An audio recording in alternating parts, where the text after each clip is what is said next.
Japan's latest headline came from its top job, not a beach, as Prime Minister Sanae Takaichi revealed she has been getting 0 to 3 hours of sleep a night. On a weekend that many were soaking up sea-day sunshine, Takaichi took to social media to say she finally managed a full 5 hours of sleep for the first time in ages, after a brutal schedule of rereading policy documents and sorting through thousands of emails. She added that she had spent her limited free time ironing, sewing fraying skirts, and reinforcing loose jacket buttons. Her post, the most viewed in a short span, has sparked a national debate about Japan's work-life balance and the dangers of chronic sleep deprivation. The comments received swift and sharp responses from opposition lawmakers.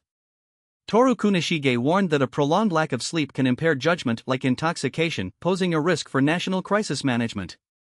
Hiroyuki Konishi called for her resignation, arguing that a prime minister should set broad policy direction, not get bogged down in the minutiae of every report. Meanwhile, Yuichiro Tamaki, the leader of a populist conservative party, supported her hard work but also noted that resting is also a job. Conversely, some commentators suggested Takaichi, Japan's first female prime minister, needs more jaw support in her position. Moving beyond the precedent of her predecessors relying on a spouse for reduction, she has been juggling both office and domestic chores.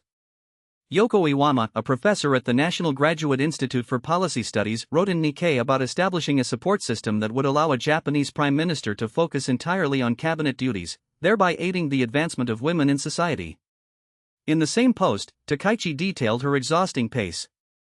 Since early July she has been from early morning until late at night holed up weekends at her residence, poring over thick stacks of policy documents and tackling pressing legislation ahead of Parliament's summer break on Saturday. She faces a tightening economy, symbolized by the yen slipping to a 39-year low, and a dip in popularity, although her approval ratings remain relatively high. The power dynamics have shifted since then will be determined by her actions in the coming weeks. Her office hasn't yet responded to requests for comment. The conversation expands beyond a politician from a national perspective and reflects a broader dialogue about modern work culture, health, and equality.